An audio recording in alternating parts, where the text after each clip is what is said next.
Hey class, just wanted to give a brief explanation about area and polar coordinates because we didn't get it today. And I'll go through one problem. First, just to explain where the formula comes from. You probably already saw in the book that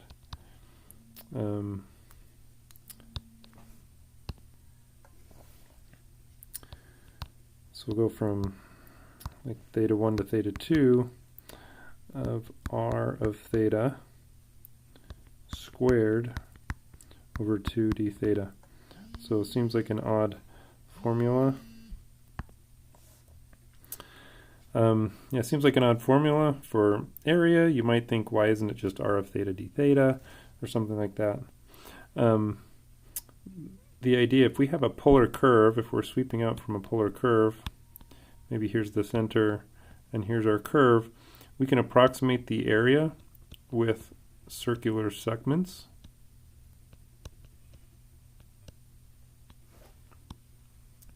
If I could draw better. So each of these are sections of a circle. Let me do a big one over here. So we could approximate this.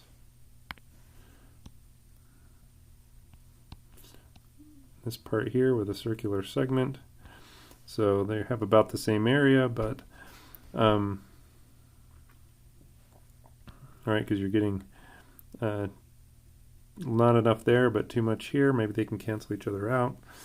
Well, how much is there in a circular sector? What's the formula for that? So if this is theta, how much is this? How much is that area in that sector right here? Well, that area is the area of the entire circle is pi r squared. Or those are the radii. But we only need that segment. So how much of the 360 degrees is the theta? And we just have to multiply that by the whole area of the circle. Except we're not going to use, we're using radians, not degrees. So how much of the 2 pi do we have? Well, we have theta of the 2 pi. So here, if theta was 2 pi radians, that would be the whole thing. You'd have 2 pi over 2 pi, and you'd just get pi r squared. If it was half, so just pi radians, so the 180 degrees, you get half of the circle. But notice the pi's divide out, and you end up getting r squared over 2 times theta. That is the area of a section. So, but our theta, we're writing as d theta because we're thinking of a small slice. So, and our radii changes, it depends on your theta. So we have r of theta. So that's what we end up needing to square. So yeah, now you can see, hopefully, where that formula comes from. So we square the radius, divide by 2 and multiply by d theta. So here's a problem we can work on.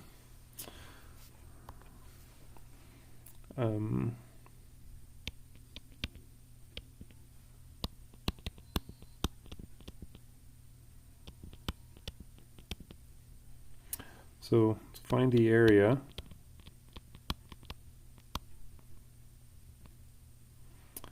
that is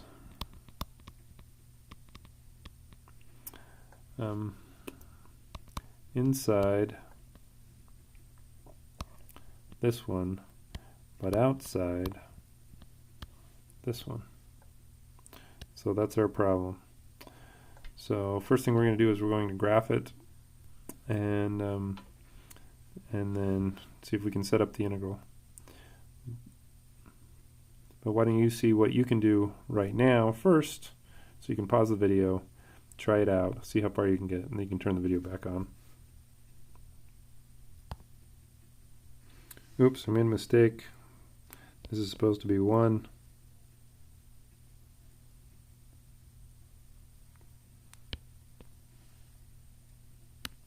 There, radius of 1. This is a circle of radius 1. So that's better. So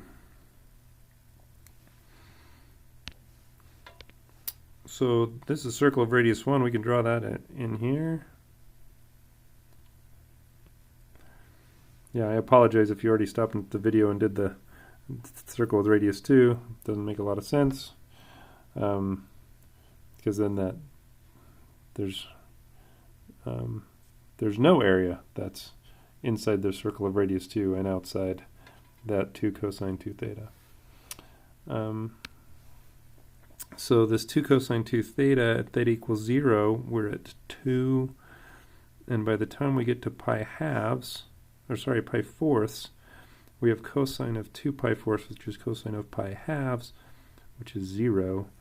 So I start out here at 2, but by the time I'm facing this direction, I'm to 0. So I'm going to have something like this. And then by the time I get up to here to pi halves, I'm at cosine of pi, which is a negative 1. So I'm going to be at a negative 2. So I'm going to be down here. So I'm sweeping out, and then I'm going to have negative values. And I can keep thinking about it that way. And I'm going to end up with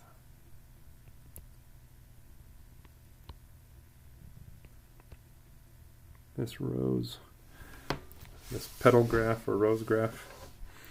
And so the area that I'm trying to figure out is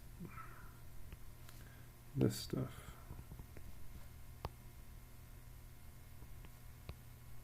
Oh, too much. Started off well. So this area here. So it seems like the easiest way to do that would be to calculate how much area is in this piece here, and then use symmetry, so we can just multiply by 8, or you can figure out how much area is in one of this part too, or this whole part, and then multiply by 4. But I'm just going to do this. I'm just going to do this piece right here. So I need to figure out what angle do I get an intersection right there, right here. So I have to figure out when, somewhere between theta equals 0 and theta equals pi fourths, there's a radius of 1. 2 cosine 2 theta has a radius of 1. So when is that? 2 cosine 2 theta, it's 1/2.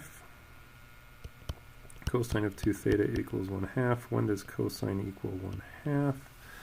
Well, that means I've got some angle where the ratios are 1 to 2 of the adjacent side and the hypotenuse.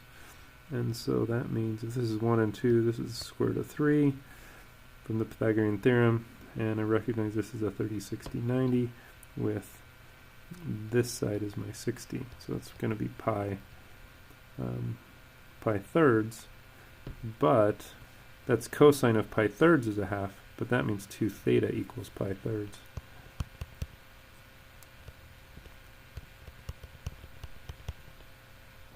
So 2 theta equals pi thirds, so theta equals pi sixths. So 30 degrees. So now I can use my formula, and I know what my bounds are. Formula for the area of a curve, the area of a polar curve is, we're going to go theta equals 0 to theta equals pi sixths. Outer curve will be 2 cosine 2 theta squared over 2 minus 1 squared over 2 d theta. So we've got the outer curve minus the inner curve. Outer curve minus the inner curve.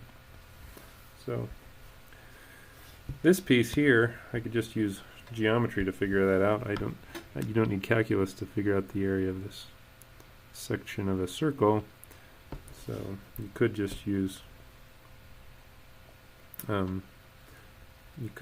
geometry. So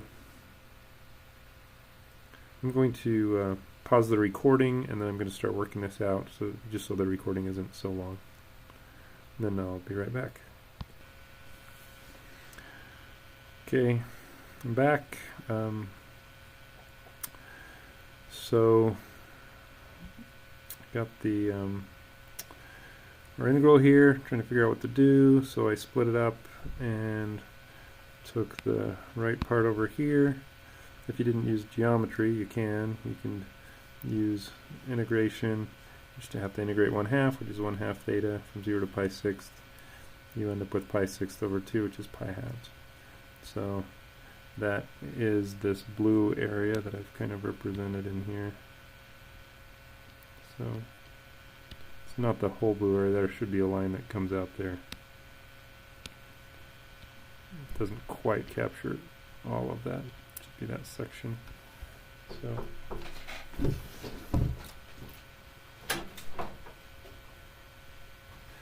and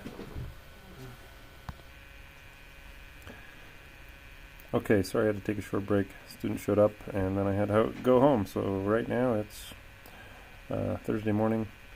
Let me see if I can remember where we were. So we had set up this problem and started to work through it. Yeah, so this side with the integrating the 1/2. That was pretty straightforward. This side, first thing we can do is take care of the 4 and the 2. Come out to just be a 2. And then I've got a cosine squared. How do I handle the cosine squared? The easiest way is to do the half angle formula. So that's 1 plus cosine of 2 times whatever my original angle was. So 2 times 2 theta is 4 theta. And divide that all by 2, and then the 2's divide out. So how do I handle this? Well, the 1's pretty easy. Gets to theta. Here I do a u sub with my 4 theta, so I end up getting sine of 4 theta divided by 4. And now I can evaluate that from 0 to pi sixth. And if I do that, I get pi sixth plus sine of 4 pi sixths over 4 minus 0 plus sine of 0 is 0. And I still have to remember that I've got this pi 12ths over here. So sine of 4 pi sixths, that's sine of 2 pi thirds. Pi thirds is 60 degrees, so we're at 128 degrees. So we're over here, 120. So that means this is going to be 60. So drop this down, so I'm at 1, 2, and the square root of 3. So that's a minus 1. And sine is opposite over hypotenuse, so square root of 3 over 2. It's going to be square root of 3 over 2 all over 4, plus my pi sixths, and plus my pi 12ths. So all of that. So pi 6 plus pi 12ths, that's going to be 3 pi 12ths, so that's pi fourths, plus the square root of 3 over 8. So there we go. Hope that helps. Includes a little bit of a review back from chapter 7 about finding antiderivatives using things like the half angle formula. So hope that helps. Thank you very much. Bye.